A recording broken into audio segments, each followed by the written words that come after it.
Vamos a trabajar algunos Clic. temas. Tal vez mejor lo recibimos ahorita para no correr la próxima vez, licenciado, para tomarlo todo como se dio tiempo. No sé qué dirán los compañeros. Que no le entendí mucho, Josué, perdón. Josué. Josué, ¿qué decía? Josué. Mencionaba el licenciado de que él preferiría que se dé la clase para que Ah, el va. día que se regrese no se esté No corriendo con corramos. los temas. Ah, está bueno, perfecto, ma. Entonces empecemos, pues. Clic. Sí. Buenas noches. Eh, Disculpe, fíjese que yo no me pude venir en el primer periodo y me comentan que yo creo que dio temas para un ensayo, entonces no sé cuál me correspondería a mí. El suyo, Andrés Quiñones. Déjeme No, ver. Fritz Churonel. Fritz, permítame. Sí, estuve preguntando por usted. Permítame. Gracias.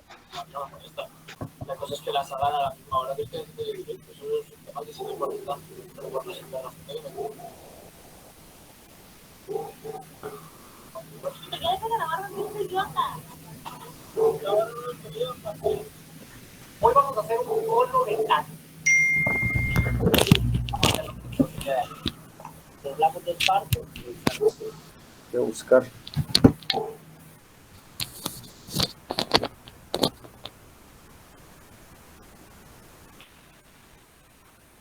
Vamos a ver.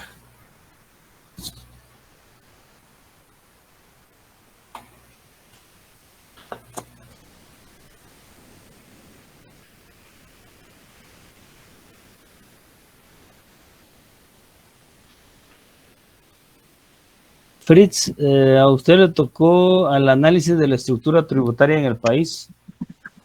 De acuerdo. Gracias. Bueno, entonces iniciamos clase, ¿les parece? Sí, está bien, Lic. Sí, mejor, gracias. Ok, vamos. Vamos a ver algunos de los temas que más nos interesan. Vamos a hacer como una previa al desarrollo sostenible y tal vez algunos temas que han influido en la necesidad de poder ir generando algunos procesos que más adelante van a desembocar en lo que es todo el antecedente histórico que surge en el desarrollo sostenible.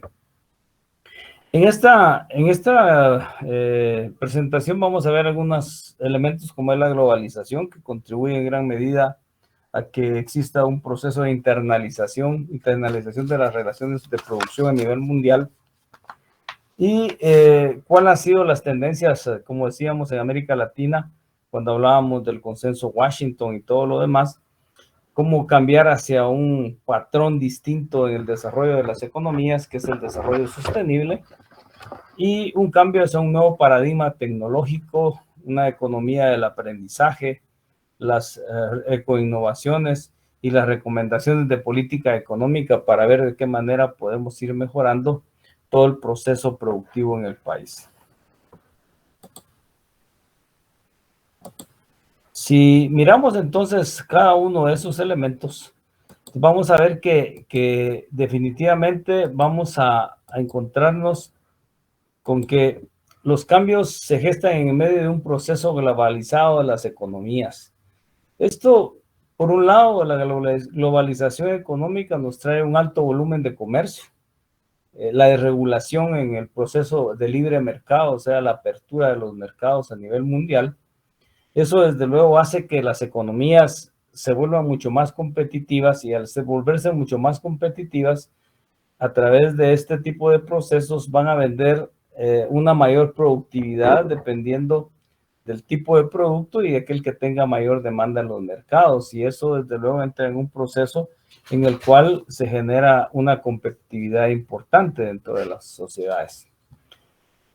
Por otro lado, la mayor cantidad de velocidad de flujos de información a través del desarrollo de la telemática y todos los procesos, la información es poder, y desde luego todo el proceso de crecimiento tecnológico a través de la investigación y desarrollo son elementos que fundamentan esencialmente que estos volúmenes de producción se generan con procesos que afectan las economías fundamentalmente en relación al medio ambiente.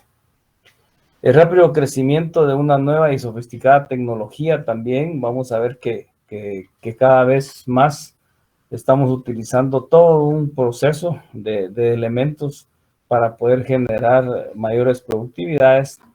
Y por otro lado, el incremento de los movimientos internacionales de capital también son fundamentales para generar todo un proceso de productividad mucho más importante dentro de las economías y que tienen sus efectos en las sociedades mundiales y en las sociedades centroamericanas. Los problemas ambientales globales, pues todo el mundo lo sabe, todo el mundo sabemos que en Guatemala, pues la contaminación del aire a través de los combustibles fósiles no se hace aproximadamente 10 años. Aquí el combustible tenía plomo, aunque aquí se ve mucha gente de plomo, pero en el caso de los combustibles fósiles, hace como 10 años aproximadamente, la contaminación del aire pues generaba un envenenamiento de la sangre a través del desarrollo del plomo que contenían los combustibles. Hoy pues ya no traen plomo. Y desde luego también esto genera otro proceso que se ha manejado importante, que es el deterioro de la capa de ozono, ¿verdad? O sea, el traslado de los rayos ultravioleta de una manera mucho más directa hacia las personas, provocando daños en la salud, provocando daños en los procesos productivos, en la agricultura, etcétera. La congestión de tráfico o contaminación urbana cada vez es mayor. Nosotros miramos que cada día en nuestra sociedad nos encontramos ante situaciones cada vez más complicadas del tránsito. Antes, no solo en el sentido de la cantidad de vehículos automotores por combustibles fósiles, sino que también en el tiempo, porque si antes teníamos 20 minutos para llegar a un lugar, hoy ya tenemos que calcular que son 35, 40 minutos, pero no porque no tengamos el transporte adecuado, sino porque el tiempo que se mantienen los vehículos encendidos en el tráfico generan un proceso de contaminación urbana sumamente importante. Y por otro lado, la deforestación y la pérdida de biodiversidad en el país ha sido, y en todos los países, pero en países como los nuestros, donde la pobreza, a través de la ampliación de la frontera agrícola, dedicar tierras que son boscosas hacia la agricultura o tierras que son de origen boscoso dedicadas a la ganadería como producto de a veces de actividades ilícitas, etcétera, y la pérdida de todo ese proceso de biodiversidad que se genera como producto de toda esa situación, pues hace que desde luego las condiciones climáticas cada vez se estén generando, que el calentamiento global cada vez sea mayor, la biodiversidad se está perdiendo, cada día tenemos menos elementos de la biodiversidad para poder generar condiciones ambientales apropiadas dentro de los países y especialmente en el caso de Guatemala. En el caso de América Latina, en los últimos años, es claro que el consenso Washington no fue ni suficiente, ni que las reformas estructurales para la estabilidad macroeconómica en algunos países tampoco fue suficiente, que la apertura externa, o sea, la apertura de los mercados que vimos nosotros en la primera parte de este curso, cuando hablamos de la apertura de mercados, la apertura comercial, etcétera, y la racionalización del Estado, que básicamente la racionalización del Estado es asignarle nuevos roles, nuevas funciones y sobre todo tratar de hacerlo mucho más pequeño, pero mucho más eficiente. No se logró fundamentalmente casi nada de eso. Los estados siguen siendo sumamente ineficientes, siguen siendo en muchos países sumamente grandes, en países como los nuestros es pequeño, pero es sumamente ineficiente. Es sumamente politizado y eso es parte del problema de que no se genera un proceso de carrera administrativa adecuada, etcétera, ¿verdad? No se logró la renovación permanente de un crecimiento económico que no es suficiente, un 3, un 4, un 2, un 1, un decrecimiento, un 0. eso no nos permite a nosotros tener un crecimiento sostenido de la economía, y eso no es suficiente para generar mejores condiciones de vida dentro de nuestra población. La reducción de la tasa anual de la inflación de 3 a 2 dígitos sí ha sido en alguna medida un factor fundamental, ¿verdad? Pero no ha sido en todos lados, ha sido en pocos países donde realmente se ha generado este tipo de cambios importantes. Y el aumento del dinamismo comercial, especialmente la interregional, sigue deficitario porque sumamente seguimos dependiendo de productos que no producimos dentro del área, y que el comercio intrarregional, en lugar de ir aumentando, ha ido disminuyendo. No se han generado condiciones para que se aperturen esos mercados y que tengamos las condiciones para poder desarrollarlos de una manera mucho más efectiva. El desarrollo o crecimiento económico. Nosotros sabemos que el crecimiento es el elemento cuantitativo y el desarrollo es el elemento cualitativo, y que tienen que ir en consonancia con el desarrollo humano y las condiciones ambientales de los países. Para llegar al desarrollo se necesita, desde luego, mejores elementos. No es simplemente hablar de crecimiento, y tenemos que hablar de redistribución, tenemos que hablar de educación, debemos de hablar de participación, de toda una serie de elementos que hacen que las personas dentro de un país se vuelvan ciudadanos, en el sentido de que tengan todos sus derechos establecidos y que tengan todos los elementos necesarios para toma de decisiones dentro de los sistemas políticos del país. No simplemente sea un proceso que requiere simplemente llevar a las personas, sino que requiere el razonamiento de las condiciones que deben darse para que se genere fundamentalmente un proceso de desarrollo humano y desde luego fundamental en el país. Para llegar al desarrollo se necesita desde luego crecimiento, eso no lo dudamos, pero debe ser un crecimiento sostenido y a largo plazo de la economía, y mejorar la distribución de la riqueza, porque de nada nos sirve a nosotros crecer un 10-15% si el 20% del país se va a llevar el 80% de la riqueza que se genera. Entonces, desde luego, pero ese proceso también nos ayuda a la generación de empleo, que es un factor también esencial dentro de todo este proceso. Y para generar todo eso necesitamos también mejorar un Estado fuerte, un Estado institucional que nos ayude a transformar fundamentalmente las características de un Estado. Quiero comentarles que en esta semana tuvimos una reunión con JICA, con la Agencia de Cooperación Japonesa, y estamos negociando con ellos que nos den unas pláticas sobre el proceso de transformación en Japón.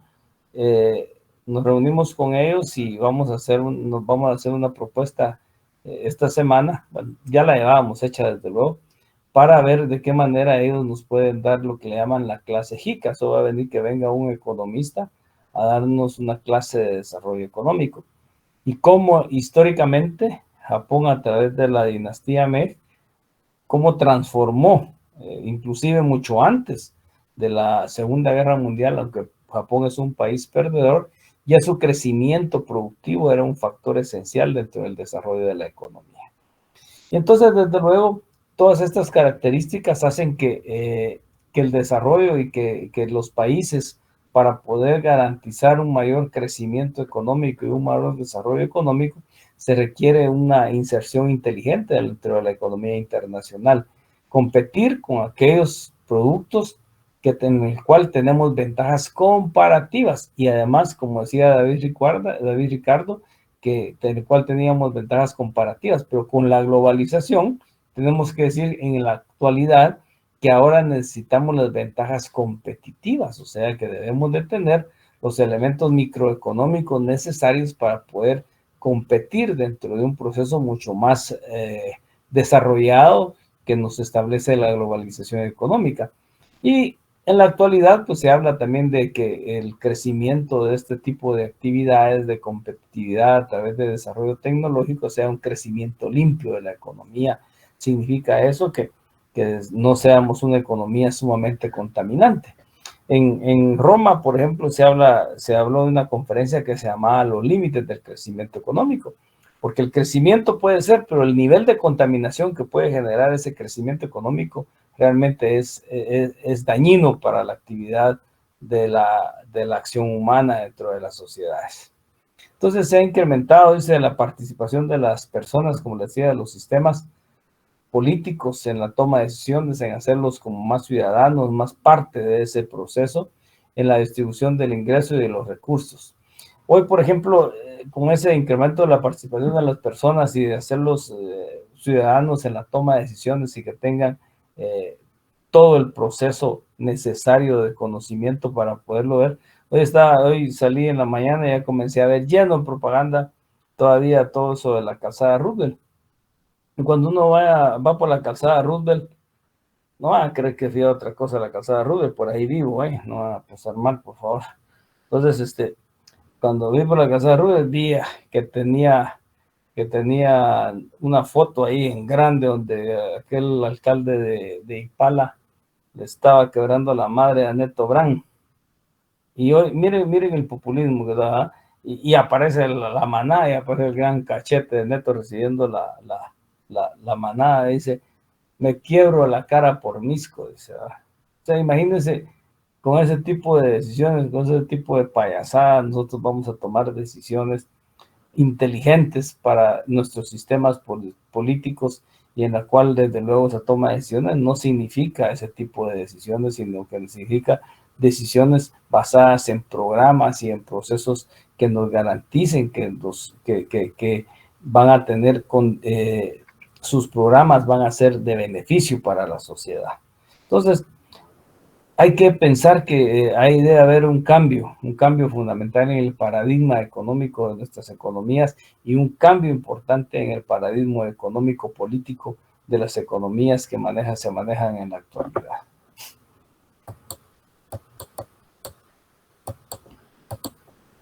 Reglas de la sustentabilidad, o sea, el ritmo de extracción no es igual al ritmo de la generación, o sea, la economía no es sustentable, extraemos más y no lo regeneramos. Por ejemplo, cortamos 100,000 palos de pino y regeneramos 30,000, tal vez lo más, ¿verdad? Entonces, el flujo de esa sustentabilidad no se recupera porque no hay un proceso interno de contabilidad de la pérdida de valor de esa generación de la sustentabilidad del medio ambiente. Igual de la capacidad de asimilación de los residuos, cada vez las leyes de la termodinámica, ¿verdad? Cada vez tenemos que los residuos, el flujo de residuos menor o igual a la capacidad de asimilación, es imposible que lo hagamos fundamentalmente y debe ser bajo esas características fundamentales. ¿Y cómo cambiar el paradigma económico dominante dentro de estas economías? Uno de ellos es el aprendizaje económico, el aprendizaje a transformar los sistemas. ¿Y cómo lo hacemos a través de eso? El desarrollo inteligente de las economías, como decíamos en esta parte, en la primera parte de la presentación. El cambio de un nuevo paradigma a través de la economía del aprendizaje, ¿verdad? Entonces si vemos esos elementos, entonces desde luego vamos a ver ahí que aumentando el aprendizaje económico, la experiencia del conocimiento, comenzamos a transformar y mejorar los sistemas de innovación de nuestras sociedades. Entonces, las nuevas tecnologías se desarrollan en una forma sistémica y incremental en forma continua, porque hoy vemos que lo que hoy es nuevo, mañana ya es viejo. ¿Por qué? Porque las nuevas tecnologías van mejorando y se van desarrollando de una manera sistémica, incremental, continua, permanente. Por eso hoy no se habla de una revolución tecnológica, se habla de una revolución tecnológica permanente, ¿verdad? Entonces, son elementos esenciales para ver de qué manera podemos mejorar las condiciones de nuestras sociedades.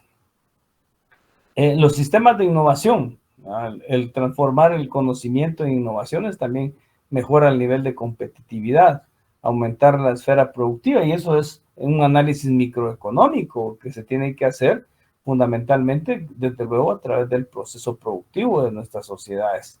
El sistema de innovación también está constituido por elementos y relaciones de producción, difusión de un nuevo conocimiento económico utilizable. De nada nos sirve tener a nosotros nuevas tecnologías si no tenemos cómo poderlas utilizar. No las podemos, si no tenemos el aprendizaje económico y el aprendizaje esencial para poderlas utilizar, de nada se puede hacer. Yo le voy a poner un caso. Una vez en el Laboratorio Nacional se trajo de Japón una máquina para poder ver realmente los niveles de efectividad que podían tener las medicinas genéricas utilizando las fórmulas genéricas que se manejaban después de 20 años. Y ahí estaba la máquina y no la podían utilizar. Entonces, ¿por qué? Porque no se tenía el aprendizaje, no se tenía el conocimiento, ni las condiciones para poderlo utilizar. Teníamos que utilizar otro tipo de energía, teníamos que utilizar otro tipo de conocimiento. Y se iban a capacitar, pero no lo entendían y venían aquí y lo volvían a hacer y no volvían a generar. Hasta que se estableció que primero tenían que ir a entender los sistemas de producción para poder entender cómo podía utilizar realmente esa forma de poder utilizar esas máquinas que nos garantizaran los niveles de calidad de cierto tipo de medicamentos. Por eso es importante que hay que cambiar esos paradigmas económicos dentro de las distintas sociedades. Aquí vemos el rol del conocimiento, a la materia, la energía, los procesos productivos, el consumo, pero si no tenemos estos tres elementos, de nada nos sirve. Aquí vemos, desde luego, aquí el conocimiento es olvidar aprendizaje directo, pero son elementos esenciales para mejorar los procesos productivos que desde luego se van a trasladar en procesos que transforman en consumos dentro de nuestra sociedad. Y el rol del conocimiento, los ecosistemas, los servicios, la materia, las fuentes de sumidero. ¿Cómo podemos nosotros, a través del efecto sumidero, establecer los procesos de regeneración de los aspectos productivos, de las materias primas que se generan dentro de la sociedad? Entonces aquí vemos todos estos elementos que son partes fundamentales de los ecosistemas y servicios ambientales que tienen fundamentalmente relaciones con el consumo, sus relaciones con la naturaleza misma que se generan dentro de la sociedad. Entonces, si vemos todos estos elementos, esta clase es como una introducción al desarrollo sostenible, ¿verdad? No vamos a entrar directamente al desarrollo sostenible, sino vemos realmente cómo estos elementos de conocimiento de la naturaleza y las relaciones con la naturaleza son fundamentales para establecer el desarrollo sostenible. Y entonces, si vemos, por ejemplo, en una economía del aprendizaje, ¿cómo debemos de cambiar hacia una economía del aprendizaje? La economía del aprendizaje significa que no solo se aprende con la investigación y desarrollo, sino que también hay que pensar que en la misma producción, a través de la experiencia, en la misma distribución y las mismas actividades de la selección del consumo, estamos aprendiendo cada día más. Otro elemento fundamental que tiene que ver con el aprendizaje es esencialmente la relación entre los seres humanos y cómo nos relacionamos con el ambiente. Recuerden ustedes cuando estudiaron sus economía, ¿qué vieron? Dos tipos de relaciones. Relaciones hombre-naturaleza y relaciones hombre-hombre. Las relaciones hombre-naturaleza es la forma de dominio y las relaciones hombre-hombre las relaciones para producir dentro de la sociedad. ¿Ah? Entonces, cada vez que vemos esos elementos, pues estamos viendo realmente que cada día vez que producimos, que nos establecemos relaciones de producción en una sociedad, tenemos que hacerlo de una manera mucho más pensante con la naturaleza. No solo utilizarla y destruirla, sino como dice anteriormente, en el efecto sumidero, establecer las fuentes y el sumidero, la regeneración de la actividad productiva que se genera dentro de las sociedades. Entonces, además, vemos nosotros que en una economía interactiva es un proceso de acumulación de cambios continuos y es un equilibrio permanente que debe de generarse. No es, en vez de ser estática, y en equilibrio es un proceso de cambio continuo. ¿Por qué? Porque el equilibrio productivo siempre se va a dar en función de la utilización de los tipos de factores productivos que comencemos a utilizar. Entonces, Por eso se requiere una alta competitividad de aprendizaje, innovación, dinamismo, flexibilidad en los procesos productivos. Cuando se habla de flexibilidad económica, ya no se habla del Fordismo como se manejaba antes, sino que hoy se habla esencialmente de que las economías y la productividad debe ser flexible de acuerdo a las condiciones que demanda el mercado y a las condiciones que demanda determinado tipo de productos que requiere la sociedad. Les mencionaba lo de la economía japonesa porque cuando estábamos hablando con el representante de JICA y comenzábamos a hablar de los términos del conocimiento, me decía, es que tienen que entender que no solo debe de generarse el dinamismo productivo o la tecnología, sino que debe de generarse el equilibrio productivo dentro de la sociedad. Y ese equilibrio productivo no viene más que a través del desarrollo del conocimiento. Y por eso se habla de economía del conocimiento como un importante recurso y aprendizaje como un importante elemento del proceso productivo. Sin conocimiento, sin aprendizaje, sin experiencia y sin recursos, es imposible poder alcanzar importantes niveles de crecimiento económico entre las economías. ¿Por qué dice que los procesos de producción y consumo producen tantos impactos ambientales? ¿Qué impactos ambientales creen ustedes que podemos tener nosotros en economías como las nuestras, como la guatemalteca? Un agotamiento del suelo, licenciado. También. Ahorita un momentito porque no muy lo escucho. ¿Me han estado escuchando?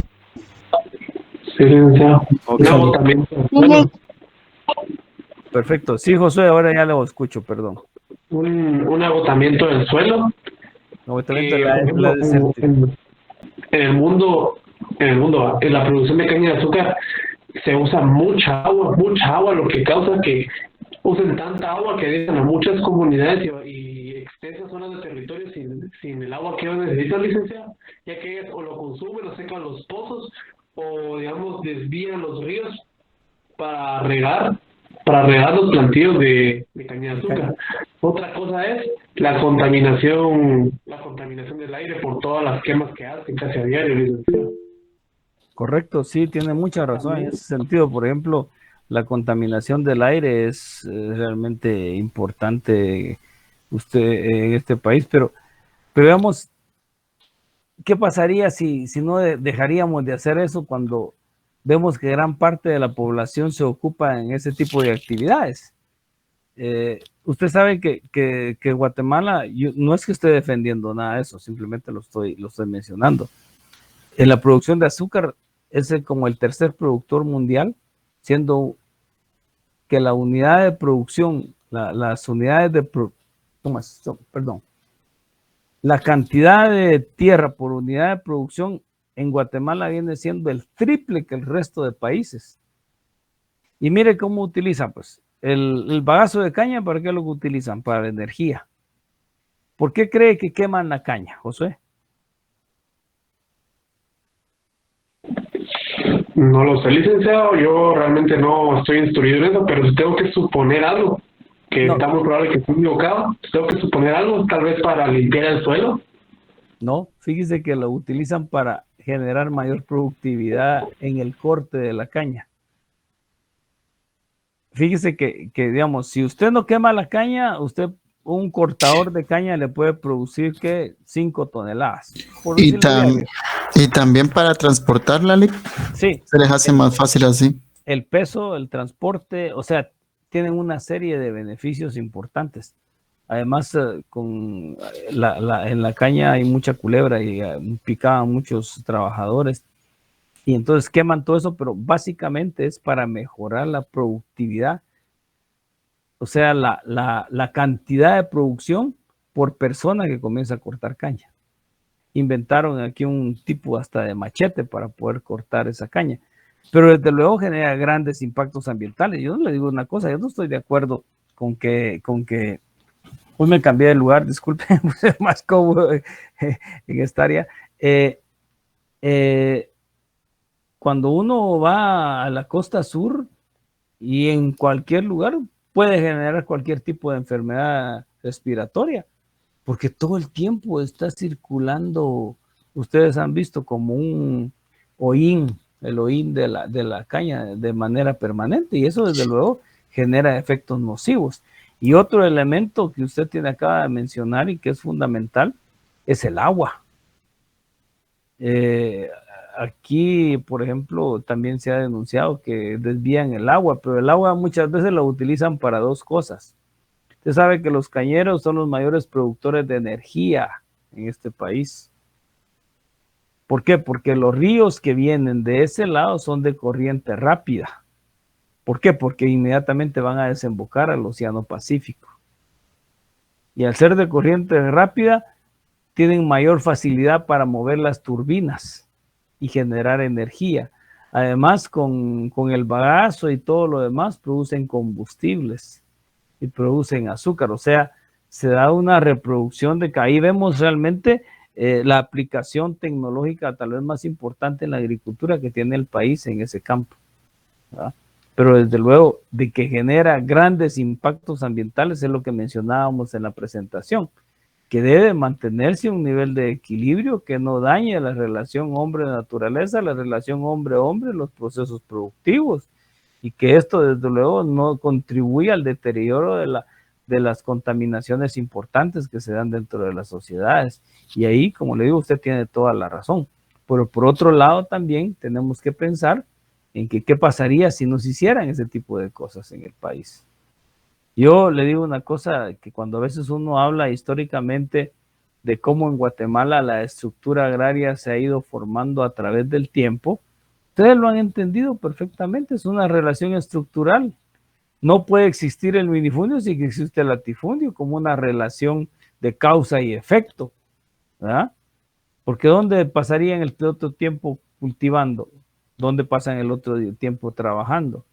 Entonces, esa forma estructural de que se generan ese tipo de relaciones de producción es a través de la coyuntura del tiempo que se genera en nuestras sociedades, ¿verdad? Recuérdense que yo no sé si ustedes estudiaron se recuerdan de la descomposición de la economía campesina. ¿Cómo es que se va generando los dos esquemas en las partes últimas de ese proceso? Un ejemplo claro es ese. Un proceso importante de descomposición de la economía campesina, ¿ya? No sé si ahí le queda claro, José.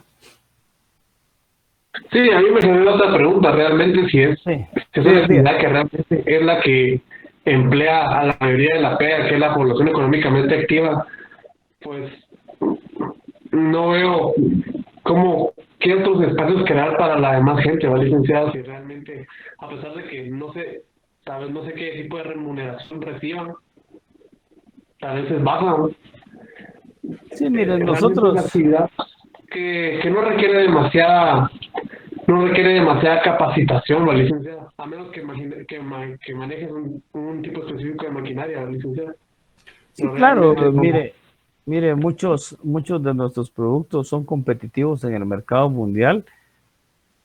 Pues a veces es difícil pues aceptarlo, pero así es. No es porque seamos realmente competitivos en muchos campos, sino porque realmente los salarios que pagamos son salarios muy bajos, ¿verdad?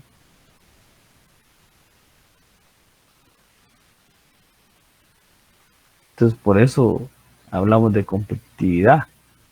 Si usted lo mira con el café, nosotros producimos altamente café, pero ¿cuánto pagamos por cortar un quintal de café que puede pasar todo el día una persona? 60 quetzales, ¿verdad?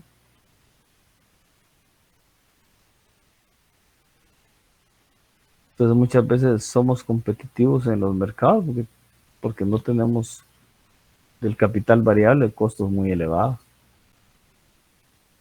¿Ya? Gracias, licenciado. Ok. Entonces, ahí vemos una serie de elementos importantes en la economía guatemalteca que vamos a ver. Yo tomé hoy esta plática como no íbamos a ver la totalidad. Y entonces aquí dice aquí dice que los problemas de producción que producen impactos ambientales como usted mencionaba, no hay información completa, hay fallas en el sistema de producción, no están representados las futuras generaciones. Quiere decir eso que definitivamente si no están los procesos educativos de una manera más adecuada, no se puede mejorar. Existen importantes asimetrías de poder, o sea, el que gana menos, el que gana más, el que tiene el poder económico. O sea, vemos una serie de elementos de tanto de externalidades negativas que afectan las condiciones de vida de las personas, pero también por otro lado vemos algunas externalidades positivas, como es la generación del ingreso, ¿verdad? Etcétera. La perspectiva en el corto plazo sigue siendo predominante y mientras nosotros no mejoremos algunos aspectos que son esenciales para mejorar las condiciones de vida de nuestra población, no vamos a poderlo ver. ¿Cómo los podemos resolver? No es tan fácil resolver estos dos problemas. O nos olvidamos de ellas y somos conscientes de que no tenemos o no hay el conocimiento adecuado, o los costos de internalización son desconocidos. ¿Qué quiere decir con los costos de internalización? Que no hemos medido la pérdida de bienestar en esa internalización de producción, ¿verdad?, que se genera hacia adentro de la sociedad. Por ejemplo, ¿qué pasa si en esos costos de internalización no vemos que los niños se enferman y se generan condiciones que generan, por ejemplo, las enfermedades broncorrespiratorias? O como usted decía, si se dan las contaminaciones de los ríos o el cambio de ríos, no vemos ahí que esa internalización de costos que no se mide en la pérdida del bienestar puede generar, desde luego, condiciones que le permitan a los campesinos tener graves problemas en su proceso productivo, pero esencialmente en su proceso de condición de vida, que puede generar, desde luego, enfermedades gastrointestinales. Y muchas veces el cumplimiento y el monitoreo no es el adecuado y por lo tanto no tenemos bajo casi nada, bajo estas condiciones casi nada. En el corto plazo, ¿qué buscamos? El crecimiento económico, pero no buscamos el desarrollo sostenible. ¿Por qué? Porque nos interesa producir en este momento, pero a veces se produce como se dé lugar y no bajo las condiciones de un desarrollo sostenible donde la persona es el elemento fundamental. La prioridad es mayor ingresos, monetario o material. Y desde luego, el desarrollo sostenible es, bajo todo punto de vista, la necesidad de garantizarles un futuro, y valga la redundancia, a las futuras generaciones del país, en la utilización adecuada de los recursos naturales con que cuenta el país. Entonces, todos esos elementos, desde luego, son problemas de perspectiva que debemos nosotros tomar en consideración. Si nosotros vemos, por ejemplo, aquí las oportunidades, pero vamos a ver, por ejemplo, aquí otro tema. Permítame un momentito.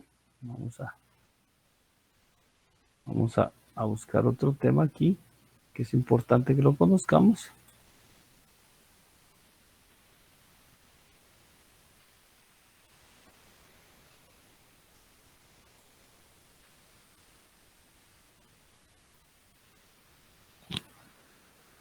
¿Qué es el desarrollo sostenible? Dice, el desarrollo sostenible se define como un desarrollo que satisfaga las necesidades del presente sin poner en riesgo la capacidad de las generaciones futuras para atender sus propias necesidades. Entonces, si dejamos de generar ese tipo de elementos que son esenciales, ¿cómo lo podemos hacer nosotros ahora? Si lo principal que es producir.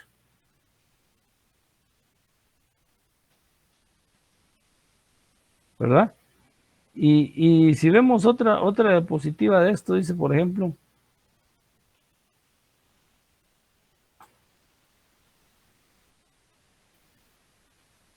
mire cuándo surge.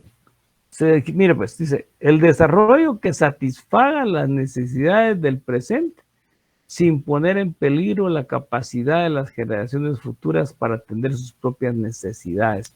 Esta definición fue utilizada por primera vez en 1972. Y estamos en el 2023.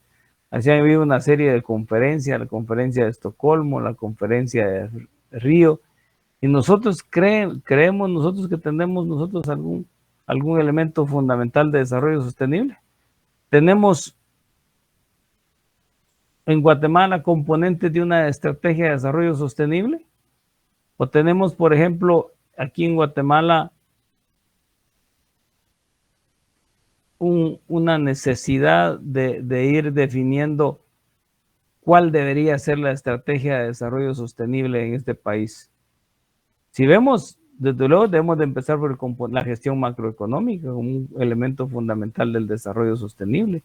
Sin esos elementos es imposible que nosotros podamos dejar de hablar de desarrollo sostenible.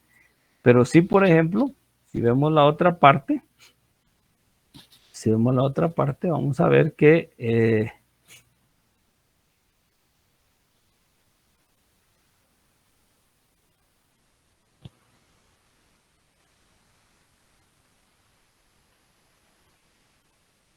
dice que los problemas inherentes al desarrollo es el crecimiento sostenido, la distribución de la riqueza y el derecho a una vida digna. Estos antecedentes de desarrollo sostenible los plantea UNICEF, Deuda Social, Tancredo Neves con la reforma social del BID, etcétera, y los problemas inherentes a la búsqueda del desarrollo. O sea, aquí tenemos unos elementos que son fundamentales. Por ejemplo, las distintas versiones de desarrollo hacia adentro de la CEPAL. ¿Están compartiendo esto? Sí, ¿verdad? No, Lick, no se ve. No, licenciado. Ahorita déjenme ver esto.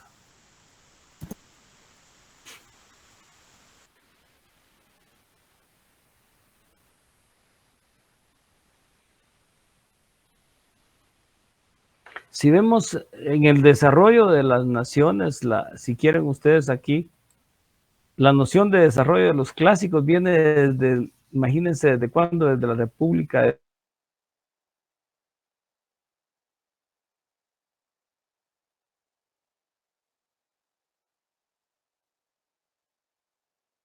Maquiavelo, libro con cada una de estas cosas. En el pensamiento económico está la riqueza de las naciones de Smith, el espíritu del capitalismo, la ética protestante ¿cómo se llamaba este? Bueno, y las etapas del desarrollo de Rostow. No es Tomás Moro, ¿sí ves? La ética protestante de Tomás Moro. Y teníamos en la otra parte, en lo que podemos hablar de Centroamérica, de las distintas versiones del desarrollo hacia adentro, el desarrollo de la industrialización, pero ¿a qué costo? La teoría del subdesarrollo de Cardoso y Faleto, la transformación del desarrollo endógeno o autocentrado, el PIB como indicador de bienestar, los problemas inherentes a la búsqueda del desarrollo económico, etcétera. Aquí vemos toda una serie de elementos que tienen que ver con el desarrollo desarrollo económico. Pero ¿cuándo empezamos a ver el desarrollo humano? A través de la influencia que tenemos, de las reuniones que se dan, pero fundamentalmente por todo el proceso de crecimiento y desarrollo humano de las personas, por las personas y para las personas. Entonces, ahí es donde nosotros realmente comenzamos a ver que los hechos esenciales determinantes del desarrollo sostenible son fundamentales para poder desarrollar las sociedades. Y aquí es donde vemos realmente que el desarrollo sostenible es la satisfacción de las necesidades de las generaciones actuales sin comprometer las generaciones futuras para satisfacer sus propias necesidades. Entonces, si nosotros vemos cada uno de esos elementos, cada uno de esos procesos que vamos a ir viendo despacio y más adelante de una manera mucho más ordenada, básicamente vamos a ver que nos encontramos en una disyuntiva importante en el desarrollo de nuestra sociedad, donde hemos determinado que tal vez lo más importante es la productividad, pero tenemos que entrar a ver que realmente lo más importante que necesitamos es la persona humana, y eso nos lo va a dar a través del desarrollo sostenible. Uno de ustedes les tocó ese tema, ¿va? Un tema bonito. ¿Quién fue? Se lo di a alguien, pero no me acuerdo a quién fue. Fue una chica, sí me acuerdo, pero la vamos a buscar. Pero ahí vemos realmente elementos importantes para ir viendo y analizando el desarrollo sostenible. Este es un tema bastante largo que nos va a llevar, varias horas estarlo platicando. Creo que vamos a tener que tomar un día extra para poderlo desarrollar, porque vamos a hacer algún ejemplo de economía circular, que es uno de los temas que me interesa que ustedes conozcan. Les voy a dejar el tiempo para que terminen ustedes de ir viendo su trabajo, y nos vemos después de Semana Santa. Vamos a dejarles el tiempo, quiero que trabajen porque se van a ir a Semana Santa y no van a investigar nada. Entonces, yo voy a entrar a una reunión de coordinación, entonces, por favor, aquí voy a estar, solo voy a estar en la otra máquina, pero por favor, traten de investigar el trabajo, porque es importante que ustedes hagan es importante que ustedes comiencen a investigar y comiencen a crear sus condiciones para poder escribir. La licenciada Brenda va a estar con ustedes en un momento. Ok, Lick, gracias. Y una cosa importante, todavía tienen exámenes después de Semana Santa, ¿va? Tienen 1 o 2 exámenes, ¿verdad? 10 y 11, Lick. 10 y 11, sí, pues ok. Bueno, entonces, por favor, no se les olvide, y tal vez, licenciada Brenda, ¿cuándo tenemos la comprobación de lectura?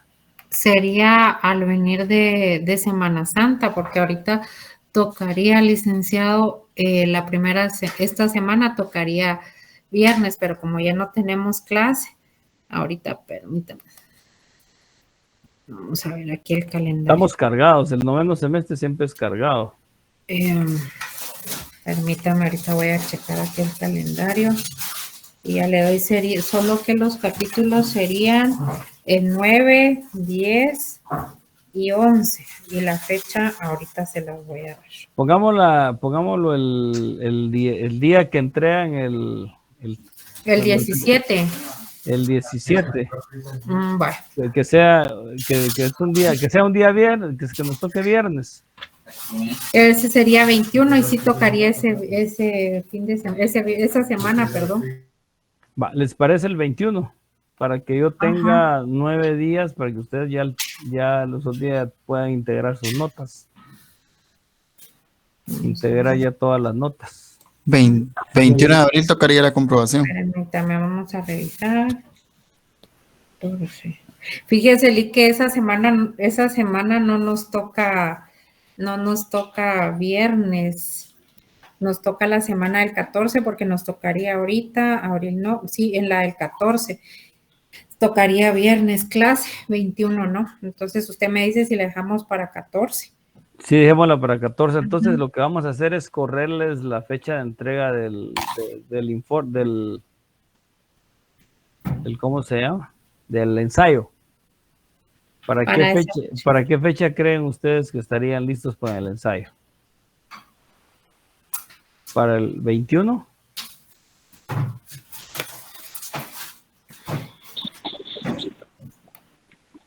Le una pregunta. Cuando tenemos el ensayo, ¿tenemos que dar una breve exposición? O no, solo se entrega, y dice ahí que tienen que enviar una copia a sus compañeros. Como eso lo voy a leer yo para el examen. Una consulta, se lo enviamos a todos los demás, ¿va? Por el grupo. Sí, por el grupo, ahí pueden hacerlo. ¿Saben qué? Les voy a habilitar un drive para que todos suban la tarea y tengan acceso todos, aparte de lo que va a quedar en Classroom. Así ustedes ven todos los ensayos y está contenido, solo que lo voy a poner por clase. Y les voy a pasar el link del drive. Licenciado, entonces quedaríamos el 21, se lo entregamos, disculpe. Correcto, para que ustedes darles tiempo, para que no, como van a tener comprobación antes, yo sé que están ahorita atrás, para que tengan tiempo de leer. Y sobre todo si van a la playa, puedan utilizar el libro o ponerlo hacia arriba, miren, y están leyendo y viendo, ¿va? Tapándose el sol. Muchas gracias, licenciado. No, si les, pues yo porque por buena gente no usen sombría ni sombrero, no que usen el libro para leer. Están ahí tirados en la playa. ¿Cómo supo, Lick? ¿Cómo supo? Estoy molestando, José, estoy molestando. Ni a traer tortilla voy a poder ir, dice la Victoria Juárez Gómez. Bien, hombre. A poder, si leemos un poquito todos los días, no hay problema. Y Sería la última, ¿no, Lick? la última, sí, ya nomás. Licenciado, y este dijo que valía 10. Perdón, 5, el ensayo. 5, sí. Y 5 así la es. comprobación, los últimos 10. Sí, Ok. se la están jugando ahí. Ya van a ser economistas, no sean chillones. En otro semestre más ya son economistas. Tienen que salir bien puliditos. Muchas gracias, Lick. Tienen que salir bien puliditos. Es que hoy leen menos que otros cuando estábamos nosotros. Todos esos libros de Utopía, La República, pero todos esos libros eran obligatorios para nosotros leerlos. Completos. ¿Por qué? Porque no podemos desligar la economía de la política.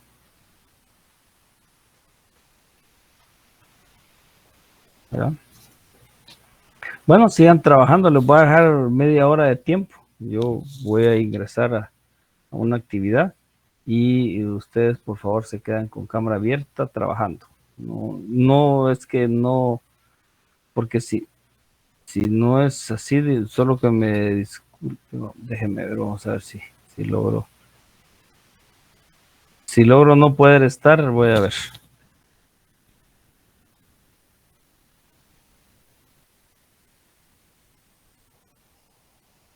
Ya están metidos en la reunión. Bueno, sigan trabajando, por favor, no me pierdan el tiempo, no quiero que perdamos el tiempo, ¿sí? Alma Judith López González, ¿qué tema le asignaron? Ya un momento me conecto. Alma Judith no tiene tema todavía, ¿verdad? Buenas noches, licenciado. Fíjese que no logré escuchar, venía en camino cuando usted lo mencionó. Ah, bueno, déjeme ver porque esto sí es importante. Buenas noches, licenciado. Disculpe, fíjese que yo también entré en segunda hora, no sé si también me podría dar tema. Mi nombre es... Sí, permítame, Alma Judith López González tiene estabilidad bancaria en el país. Gracias, licenciado. Yo venía manejando en la moto, dice Nirvana. Pero ya tiene tema, Nirvana, ya se lo di. Ah, no, Lick, lo que pasa es que hablo de la asistencia, que yo no la pude llenar. Ah, bueno. Ni en la moto. Compañero, ¿quién fue el otro que me habló? Yo, Andrés. Andrés Nolasco. Sí, disculpe, Lick.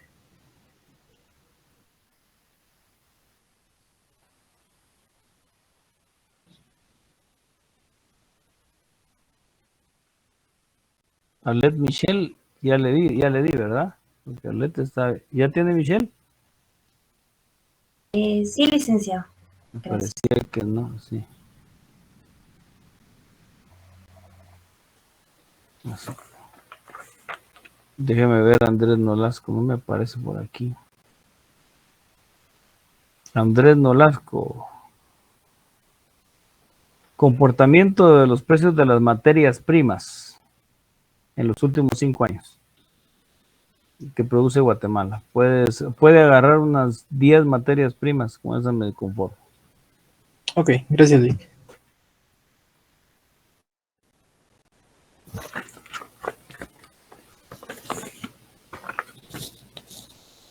Marco Antonio, usted tuvo otra vez problema con el examen, ¿no? Fíjese que sí. De hecho, solo puse mis datos y me sacó. Me lo finalizó. Pero yo hablé con el licenciado para que se le habilitó la otra opción. Fíjese que sí me lo habilitó. Parte del problema que tuve después de que me habilitaron la copia es de que ya no me dejaba entrar a la plataforma. Probé en Chrome, en Fox y en Microsoft Edge, también en mi teléfono con los datos, con el Wi-Fi, y lo terminé haciendo en el teléfono de mi esposa, ¿verdad? Que yo tenía muy poco tiempo, pero en realidad sí lo terminé, pienso yo que sí. Vi que se guardaron mis respuestas, pero... Sí, yo lo voy a ver en un rato, porque yo la plataforma, como hay exámenes hoy, voy a descargar datos como a las 10 de la noche. Ok, sí, pero sí me dio mucho problema, licenciado, y fíjese pero debe, porque solo usted ha tenido problemas, debe ser algún tema que tenga. Tal vez lo que tenemos que hacer es crearle un nuevo correo para que esto no le esté afectando y lo podamos meter en la plataforma con un nuevo correo. Déjeme hablar con el encargado, porque para el día del examen final pueda tener un problema mucho más serio. Entonces voy a hablar con el encargado de... Sí, un momentito, ya voy a ver. ¿Cómo se llama? Déjeme hablar con el encargado de la plataforma, a ver si podemos generarle un nuevo correo y meterlo para que usted no tenga problema. El problema es que tal vez el correo que usted ya tiene le está generando problemas, porque si ya lo sacó alguna vez, puede hacer que la plataforma esté desconociendo su correo electrónico. Sí, fíjese que en realidad no entiendo qué es lo que está sucediendo, porque venía muy bien en todos mis exámenes hasta este semestre. Sí. En los primeros parciales. Bueno, déjeme preguntar y voy a ver cómo se lo podemos resolver, que no quiero que se le vuelva a pasar en el examen. Yo inclusive le mandé el teléfono del encargado de la plataforma, porque yo no puedo tocar eso, no lo puedo hacer, ¿verdad? Porque para eso están ellos ahí, y como nosotros si tocamos eso, lo que podemos hacer es generar algún problema con la plataforma. Por eso es que creamos dos copias en la plataforma. Una que es la que utilizan y una que se usa por emergencias, por problemas como los suyos. Y por eso yo autoricé, me llamaron para la autorización de la otra forma. Porque el que autoriza eso soy yo en todos los cursos. Sí, fíjese que de hecho con la licenciada también, como en realidad fíjese que tal vez la mayor queja que tengo es de que los números de contacto que tienen en la plataforma no funciona, pero habló con Freisas. Freisas sí, dijo que había hablado con él. Que sí me respondió, y pues me habilitó el otro examen, que sí lo logré, pero obviamente ya la carga emocional de los nervios y el querer terminar rápido el examen le juegan la vuelta a uno también, ¿verdad? Sí, pero el examen no venía difícil, venía fácil. Pero sí porque de pensar si venía. Sí. Es que en realidad no tenía mucho tiempo para el análisis, pero en realidad sí. Se ríe Linda y se ríe Cristian. De pensar si venía, eso sí, venía de pensar. Imagínense lo que a mí me cuesta hacer el examen y ustedes, en lugar de decirme gracias, mire qué bueno. Qué detalle. Eso pensar, sí, hombre. Edson, dígame. Pues con esto de mi compañero Marco, licenciado, fíjese que a mí también me dio un caso en contabilidad social, que sí entré 20 minutos tarde al examen y en desarrollo, pero en desarrollo se me solucionó con que cambié al internet de mi teléfono. Pero bueno, sí, yo venía bien haciendo mis exámenes, pero ya no me dejé ingresar al conectarme con el internet de residencial, no sé por qué. Bueno, mire, también hubieron unos ataques a la plataforma.